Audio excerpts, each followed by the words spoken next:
Bienvenue dans une nouvelle vidéo, c'est la première vraie vidéo de l'année 2023.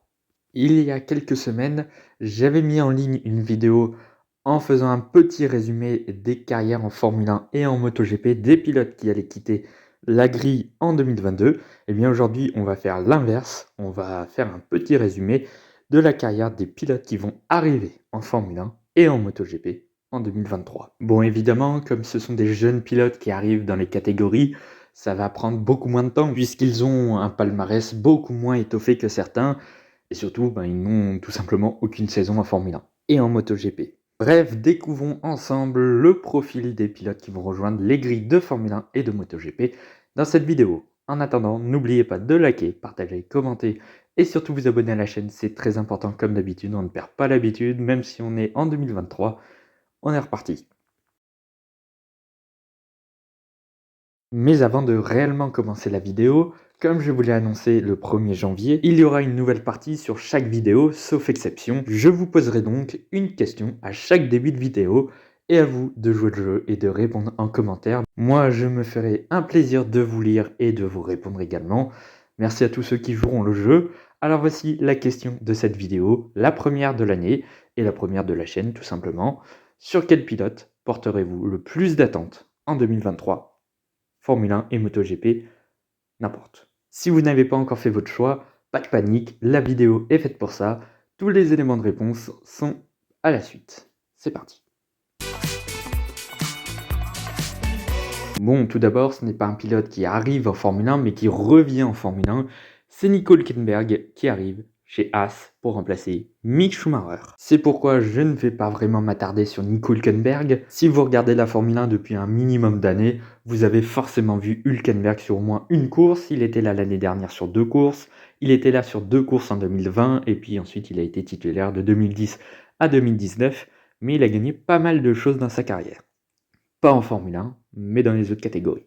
Et ouais, ce qu'il faut savoir, et ce que beaucoup de gens oublient de Nico Hülkenberg, c'est qu'avant de passer par la Formule 1, il a remporté beaucoup de choses dans les catégories juniors. Et ouais, puis même dès ses débuts en monoplace, qui sont en 2005, il va remporter le titre en Formule BMW ADAC, dès sa première année. Il va également remporter 2 fois le A1 Grand Prix en 2006 et 2007. Ce sont des Grands Prix où on a vu assez souvent des futurs pilotes de Formule 1 s'illustrer dans ce type de course. Romain Grosjean par exemple. Il va également remporter en 2007 les prestigieux Masters de Formule 3, ce qui est une course, quand tu la gagnes, c'est vraiment que tu as un sacré potentiel quand même. C'est pas une petite course comme ça, c'est quand même pas mal. En 2008, il va remporter le titre de Formule 3 Euro Series et il va enchaîner l'année suivante en 2009 en remportant tout simplement le titre de GP2 Series pour sa première année. Franchement, avec un palmarès comme ça, il méritait complètement son entrée en Formule 1. Et je peux vous dire que chez les Allemands, ça faisait la fête. Il y avait déjà Sebastian Vettel qui était déjà très bon avant que Hülkenberg arrive. Et quand il y avait Hülkenberg qui arrivait en Formule 1, on s'est dit, lui aussi, il va faire des belles choses. En 2010, il va donc débuter en Formule 1 chez Williams. Il va faire une saison plutôt correcte aux côtés de Rubens Barrichello, donc c'est une belle référence aussi. Il va claquer une pole position surprise au Brésil dans des conditions assez particulières, c'est sûr, mais tout de même une pole position, c'est pas si mal, et il va faire globalement une bonne saison pour un rookie. Oui, mais en 2011, il va se faire remplacer par un certain Pastor Maldonado, qui venait de remporter le GP2 Series en 2010. Du coup, Nico Hülkenberg se retrouve sans volant, il va être pilote réserve chez Force India avant d'y monter en 2012. Sans faire d'énormes coups, mais toutefois régulier et performant, Nico Hülkenberg mérite totalement sa place en Formule 1. On notera qu'il ratera un premier podium au Brésil en 2012, où il s'accrochera avec Lewis Hamilton, alors qu'il jouait la victoire. En 2013, il va aller chez Sauber, aux côtés du rookie Esteban Gutiérrez, qu'il va complètement éclater. Bon voilà, il va pas non plus faire de grosses performances là aussi, toutefois une 4e place, tout de même, c'est pas si mal. Après, des résultats plutôt corrects là aussi. Ensuite, après une année chez Sauber, il va revenir chez Force India entre 2014 et 2016, où il va faire grosso modo jeu égal avec Sergio Pérez et avec une nouvelle 4e place en Belgique. À quelques tours du but, il était encore sur le podium, mais il s'est fait dépasser par Lewis Hamilton. Dommage. Ensuite, il va tenter le pari Renault qui venait d'arriver en 2016 et lui rejoint la marque aux losanges en 2017. Malheureusement, ça ne se passera pas exceptionnellement bien. Bon, en 2017, ça se passe plutôt bien, il fait avancer l'équipe. En 2018, il fait tout simplement peut-être sa meilleure saison, 7e au championnat, meilleur des autres, derrière les top teams. Mais en 2019, avec un Daniel Ricciardo, il va faire grosso modo jeu égal également avec l'Australien qui venait pourtant de chez Red Bull. Mais il va finir que 14e du championnat et il va également louper une grosse opportunité de podium en Allemagne. Où il va se sortir alors qu'il pouvait jouer la 2e place, ou la 3e en tout cas. C'est doublement bête parce qu'après 9 ans en Formule 1, il a toujours pas de podium, et surtout il aurait pu monter sur le podium chez lui, en Allemagne. C'est bête. Bon, du coup, Renault va l'écarter pour mettre Esteban Ocon à sa place. Il ne trouvera plus de volant. Oui, mais en 2020, il va devenir 3e pilote Racing Point. Avec le Covid qui arrive en début d'année, eh bien, il va remplacer d'abord Sergio Pérez pour 2 courses, dont une qu'il ne partira pas. Décidément, la malchance s'acharne sur lui.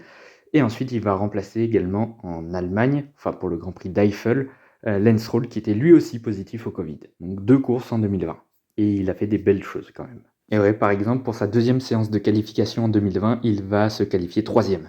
Ça, c'est beau. Ensuite, en 2021, il sera 3e pilote Aston Martin, mais on n'aura pas besoin de lui en Formule 1. Il va revenir en 2022, l'année dernière, pour remplacer Vettel, lui aussi positif au Covid, pour les 2 premières courses. Et dans une Aston Martin qui ne fonctionnait absolument pas, il va faire jeu égal avec Lance Stroll, voire même le devancer. Donc on peut dire que ce pilote s'adapte énormément aux monoplaces, surtout que c'était les toutes nouvelles monoplaces, il ne s'était jamais assis dedans, ou en tout cas peut-être que sur le simulateur. Et il a réussi à être plutôt à égal avec Lance Stroll, qui pourtant lui avait déjà fait les tests privés. Donc Hülkenberg, c'est vraiment un pilote qui s'adapte. Et bien du coup, en 2023, il va revenir titulaire 4 ans après sa dernière saison, hein, donc ça fait déjà pas mal d'années. Donc ce sera chez Haas aux côtés de Kevin Magnussen. Ce ne sont pas des pilotes qui s'aiment très bien, en tout cas qui s'aimaient très bien. Donc on va voir comment ça peut marcher. Mais franchement, Hülkenberg chez Haas, moi je trouve ça plutôt sympa. Et puis pour Haas, ça va beaucoup aider l'équipe également, puisque c'est un pilote très solide, comme vous l'avez vu, il s'adapte très vite à la voiture.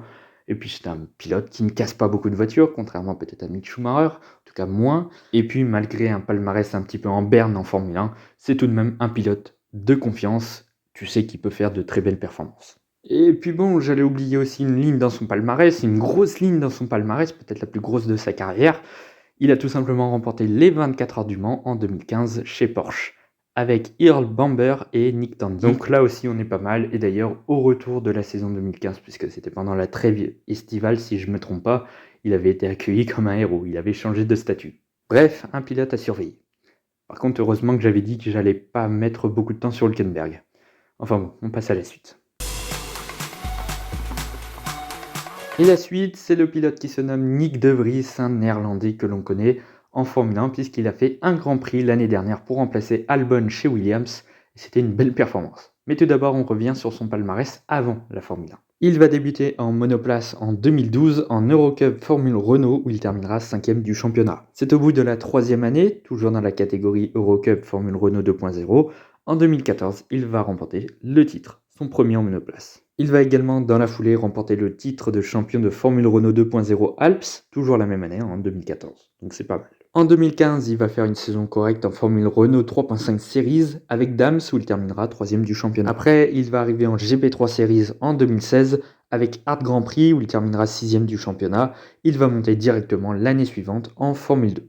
En 2017, il va disputer le championnat avec 2 équipes. Il va remporter sa première victoire à Monaco, mais va terminer 7e du championnat. Une saison correcte, mais sans plus. En 2018, nouvelle saison, il va finir 4e, avec 3 victoires cette fois-ci.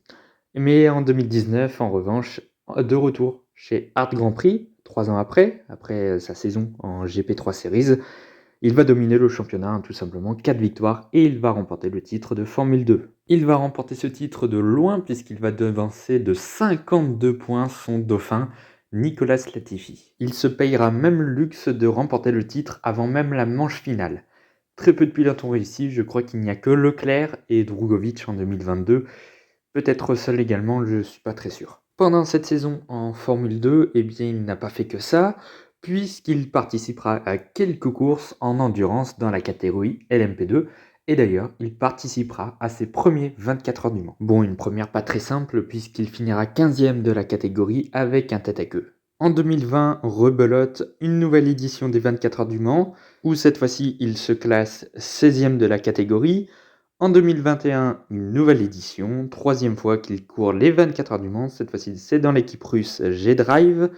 Il terminera 7e de la catégorie, mais ce qui restera pour le moment ses meilleurs 24 heures du Mans, c'est cette année, en 2022, dans l'équipe française TDS Racing, où là, le néerlandais terminera 4e des 24 heures du Mans dans sa catégorie en LMP2 avec le Suisse Matthias Bech et le néerlandais Thymen van der Helm. À côté de cela, toujours en endurance, il va participer à l'European Le Mans Series et va remporter 2 courses. Et puis évidemment, comment ne pas parler de sa période Formule électrique.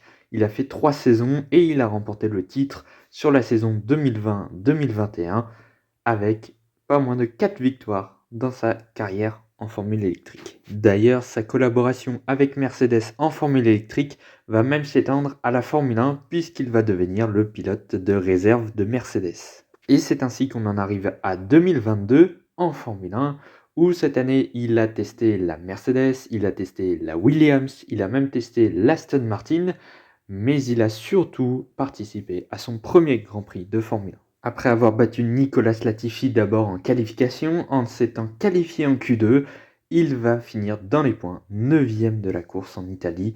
Franchement, un résultat incroyable et qui lui ouvre les portes de la Formule 1. Un timing parfait pour le néerlandais. Comme vous pouvez le constater, Nyck de Vries est vraiment un pilote polyvalent. Il a brillé à peu près partout où il est passé. Et apparemment, Formule 1, ça a l'air de bien commencer en tout cas. A voir si en 2023, chez AlphaTauri, ça se passera bien dans une voiture qui sera un peu meilleure que la Williams, mais qui c'est pas exceptionnel non plus. Hein, c'est la 9e force du plateau en 2022. Donc à voir ce que va donner Nyck de Vries. Donc en espérant que ce ne soit pas un résultat d'un jour, un coup de bol, et que ce soit vraiment un pilote talentueux. En tout cas, il m'a vraiment bluffé avec son Grand Prix d'Italie. Je m'attendais pas du tout à ça. Et je pense que personne ne s'attendait vraiment à ce qu'il marque des points et qu'il fasse d'ailleurs le meilleur résultat de Williams en 2022, avec les 9e places d'Albon et de Latifi évidemment. On continue avec un vrai rookie cette fois-ci, c'est Oscar Piastri qui va débuter en Formule 1 chez McLaren et va remplacer son compatriote Daniel Ricciardo. Bon, il n'avait même pas mis encore un pied en Formule 1 qu'il faisait déjà parler de lui en négatif. Et oui, ça a été le feuilleton de l'été, Piastri, Alpine, McLaren, tout ça. Un beau bazar. Et ouais, puisque tout commence par le transfert de Fernando Alonso chez Aston Martin, Oscar Piastri, 3e pilote Alpine, est donc pressenti, plus que pressenti, pour rejoindre Alpine en 2023. C'est ce que va faire Alpine dans un premier temps. Ils vont annoncer officiellement Oscar Piastri en tant que 2e pilote aux côtés d'Esteban Ocon. Oui, mais non, puisque quelques heures après, Oscar Piastri lui-même démentira. Et oui, avec un message posté sur les réseaux sociaux, il a nié avoir un contrat chez Alpine pour 2023. Et là, c'était la catastrophe et la guerre était lancée. Bon, à partir de ce moment-là, il ne faisait plus de doute qu'Oscar Piastri allait rejoindre McLaren à partir de 2023. Il y avait déjà de grosses rumeurs là-dessus aussi. Voilà, le fait que Piastri ne rejoigne pas Alpine, c'était soit il signait chez McLaren, c'est ce qui s'est fait, soit il était complètement fou, il renonçait à un baquet en Formule 1 et il partait ailleurs. Ça aurait été vraiment bête quand même. Mais non. Il est intelligent, Oscar. Et oui, il a été beaucoup décrié, mais finalement, avec un peu plus de recul, c'est pas si bête ce qu'a fait Oscar Piastri. Et oui, puisque pour 2023, Alonso devait rester chez Alpine. Et Oscar Piastri ne serait pas resté une 2e année en tant que 3e pilote chez Alpine. Ça n'aurait servi à rien. Du coup, il est allé chercher un petit peu ailleurs. Il a vu que chez McLaren, ça se passait pas très bien avec Daniel Ricciardo. Par contre, la communication de McLaren qui disait que Ricciardo avait un contrat en 2023 et qu'il resterait dans l'équipe en 2023. Bon, bof, hein. Au final, Alonso est parti, sauf que Piastri avait déjà de bons liens et très solides avec McLaren. Du coup, il ne pouvait pas refuser l'offre certainement de McLaren. Et du coup, Alpine a perdu et Alonso et Piastri. Coup dur. Bon, au final, ils s'en sont bien sortis avec Pierre Gasly à la place. Bon, niveau palmarès maintenant pour Oscar Piastri. Qu'est-ce que ça donne? Eh bien, il a commencé en monoplace en 2016. en championnat de Formule 4 des Émirats Arabes Unis. Il terminera 6e du championnat. En 2017, il terminera vice-champion du championnat de Grande-Bretagne de Formule 4 et il sera 8e de Formule Renault Eurocup en 2018 avant de remporter le titre en 2019. Puis il va enchaîner avec le titre de Formule 3 en 2020, notamment face à Théo Pourchaire ou Logan Sargent, on y viendra tout à l'heure. Et en 2021, il monte en Formule 2 et il va gagner également assez largement cette fois-ci le titre mondial. 3 titres à la suite. Ça montre quand même que c'est un solide talent. Donc à voir ce que donnera Oscar Piastri. Attention parce qu'à côté c'est Lando Norris, c'est pas n'importe qui. Lui qui depuis 2 ans fait des grosses saisons, meilleur pilote des autres équipes hors top team. Donc attention Oscar à ne pas connaître le même sort que Stoffel Vandoorne par exemple, qui chez McLaren n'avait jamais rien réussi, qui avait été écrasé par Alonso. Alors je dis pas que Norris est Alonso, c'est pas la même. Mais quand même, on sait, chez McLaren, ils donnent une chance, mais généralement, ils en donnent pas deux, ou en tout cas très rarement. Passe au dernier arrivant en Formule 1, c'est l'Américain Logan Sargent, qui s'engage chez Williams et qui remplace Nicolas Latifi. Enfin, un vent de fraîcheur chez Williams. Ça fait du bien. Alors certes, Logan Sargent, c'est un pilote qui paye assez bien, mais ses résultats en monoplace sont pas ridicules pour autant. Il va débuter lui aussi en 2016 et lui aussi dans le championnat de Formule 4 des Émirats Arabes Unis. Donc Piastri et Sargent sont déjà concurrents dans la même catégorie et Logan Sargent, lui, terminera vice-champion de la catégorie. C'est sa première année en monoplace. C'est très intéressant et du coup, Piastri lui avait fait 6e de ce championnat. Des débuts en monoplace qui vont continuer plutôt bien pas mal, puisqu'il terminera 3e du championnat de Formule 4 de Grande-Bretagne, à nouveau concurrent de Oscar Piastri. En 2018, une saison plutôt correcte, sans plus. En Eurocup Formule Renault 2.0, il termine 4e et 5e de la Formule Renault 2.0 NEC. En 2019, il va entrer dans le tout nouveau championnat de Formule 3 international et il y passera 3 ans dans cette catégorie, en 2019 chez Carlin, en 2020 chez Prema et en 2021 chez Charouz. Alors pour l'américain c'est un peu particulier, en 2019 il va vivre une saison un peu compliquée, voire même très compliquée puisqu'il ne terminera que 19e du championnat. En 2020 il arrive dans l'équipe championne, Prema, et il terminera 3e du championnat, à quelques points seulement d'Oscar Piastri et du titre. Pas long. Sa destinée, c'était donc la Formule 2 ou au moins un top team en Formule 3. Eh bien non, puisqu'il manquera d'argent et il devra refaire une saison de Formule 3 et en plus dans une petite équipe, Charouz. Bon, et dans une voiture qui ne fonctionne pas extrêmement bien, il terminera toutefois 7e du championnat. Pas trop mal. En fin d'année, il va faire une pige en Formule 2 dans l'équipe allemande HWA. En 2022, il va donc piloter en Formule 2 à temps plein chez Carlin. Il terminera 4e du championnat, donc pour une première année complète, c'est plutôt pas mal, c'est correct. Il deviendra d'ailleurs en parallèle pilote de réserve chez Williams. Il effectuera des tests, notamment les tests rookies, ces tests qui ont été rendus obligatoires 2 séances par année et par écurie pour des pilotes qui comptent moins de 2 départs en Formule 1 si je ne me trompe pas. Donc voilà, il a pu faire des essais et puis ensuite dans le cadre de sa formation pour 2023, il a pris part à plus de séances d'essais que le quota de 2 séances. Alors qu'est-ce que j'en pense de l'arrivée de Logan Sargent en Formule 1 ? Déjà les Américains ils vont être contents parce qu'ils ont enfin un pilote. Alors voilà, il y a une écurie, il y a un Grand Prix. Qu'est-ce que je dis ? Il n'y en a pas un, il y a 3 Grands Prix des États-Unis et une écurie. Donc là, les Américains, ils ont quoi être contents là. Maintenant, c'est pas parce qu'il est américain qu'il va réussir en Formule 1. Loin de là, on a vu les derniers Américains qui sont arrivés en Formule 1, c'était pas top. Les derniers, c'était Alexander Rossi en 2015. Ceci dit, sur la Manor, il faisait des trucs corrects. Et puis avant, c'était encore Scott Speed, c'était dans les années 2000. Il s'était fait remplacer par Vettel chez Toro Rosso. Donc autant dire, les Américains n'ont personnellement brillé ces dernières années. Le meilleur américain qu'on ait connu en Formule 1, c'est sûrement Mario Andretti. Bon, bref, je suis un petit peu sceptique quant à son arrivée en Formule 1. Alors déjà, quand il y a eu les rumeurs, c'était vraiment... Il n'avait pas encore vraiment prouvé qu'il était un très bon pilote de Formule 2. Mais après, il a eu une période où il était vraiment très très bien en Formule 2. Ça se passait très très bien. Donc je me suis dit, bon, bah, pourquoi pas, hein, éventuellement. Mais après, il a chuté un peu plus tard dans la saison. Ça, c'est dommage. Donc maintenant, je me demande, est-ce qu'il a les épaules pour piloter une Formule 1 et surtout être performant en Formule 1? Attention, parce qu'à côté, c'est Alexander Albon, c'est pas non plus le dernier né, hein, c'est pas un pilote payant, c'est un pilote qui fait des résultats, c'est un bon pilote. Donc là aussi, la comparaison, bah, va falloir la tenir. Donc à voir ce que va donner Logan Sargent. Après, moi, je ne dis plus rien maintenant depuis que Guan Yu Zhou, l'année dernière, enfin cette année, non, l'année dernière, je m'en mêle les pinceaux. Bref, en 2022, Guan Yu Zhou, je pensais qu'il allait rien faire du tout, et puis au final, il s'est bien adapté. Donc on va voir. Allez, maintenant on passe à la MotoGP avec le seul rookie de la grille de 2023. C'est triste, c'est l'Espagnol Augusto Fernandez qui arrive d'un titre de Moto2. Et oui, l'Espagnol a été sacré en championnat d'Europe junior en 2014 à ses débuts.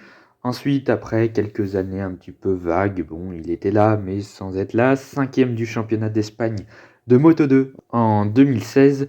Il va monter l'année suivante, en 2017, en championnat du monde de Moto2. Et Augusto, il va arriver en cours de saison, puisqu'il ne va pas participer aux 5 premiers Grands Prix.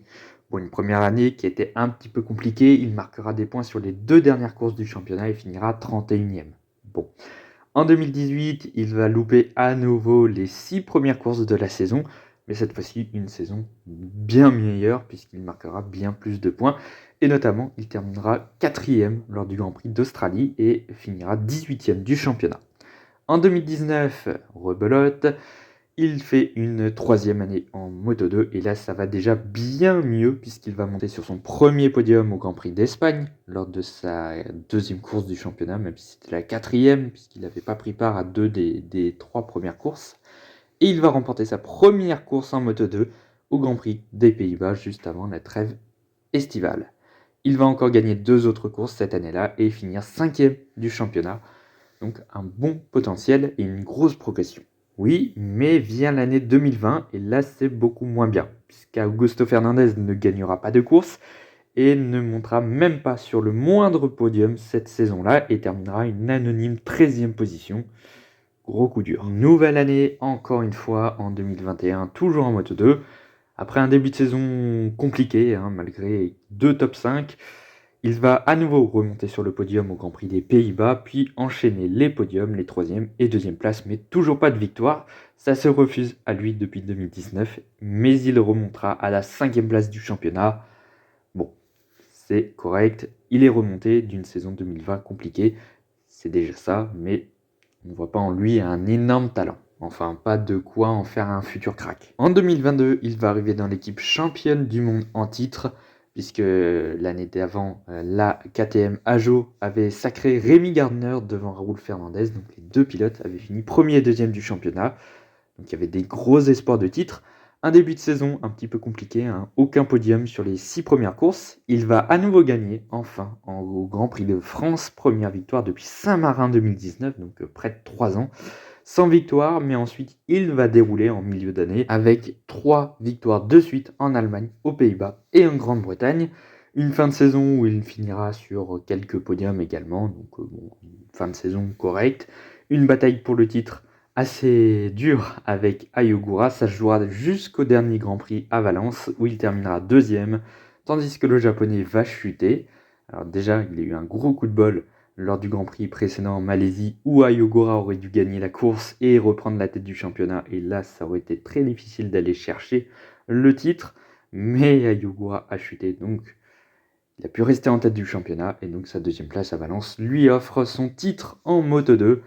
Une très belle saison et du coup avec ça il monte en Moto GP l'année prochaine dans l'équipe KTM Tech 3 Gaz Gaz. Et en vrai c'est pas si mal son arrivée en Moto GP, on a l'impression qu'il est quand même assez mature et puis de toute manière il a fait 6 saisons en Moto 2, donc il a bien appris, là il a une belle expérience de la course. Bon, le seul souci c'est que la Moto 2 c'est pas le Moto GP, c'est pas du tout la même chose, surtout que la Tech 3 ne marche pas des masses, ça fait 2 ans, C'est vraiment au fond du trou pour l'équipe française qui va tout de même avoir l'aide du constructeur GazGaz, donc ça c'est pas mal, même si ça reste une KTM, mais GazGaz sera là, donc peut-être que ce sera une aide pour développer la moto de 2023. Peut-être qu'Augusto Fernandez pourra faire quelques trucs. Son équipier, c'est Paul Espargaro, donc c'est pas non plus un incroyable équipier, mais toutefois c'est quelqu'un d'assez solide. Il a fait des bonnes performances avant, avant qu'il aille chez Honda surtout. Non, franchement, il est dans le bon élément, il est dans le bon environnement pour se développer. Il a un bon équipier qui peut très bien l'aider, hein, et qui a beaucoup d'expérience en MotoGP. Il est là depuis 2014, Paul Espargaro. Donc ça va faire sa 10e saison en MotoGP l'année prochaine. Donc voilà, il y a de quoi faire pour Augusto Fernandez. Je pense qu'il peut faire une bonne saison. Et bien voilà pour cette vidéo, très longue vidéo. Merci à ceux qui sont restés jusque là. Voilà, un petit peu pour toutes ces arrivées en Formule 1 et en MotoGP. Nous, on se retrouve dans quelques jours pour de nouvelles vidéos. En attendant, n'oubliez pas de liker, partager, commenter et surtout vous abonner à la chaîne, c'est très important comme d'habitude. À bientôt.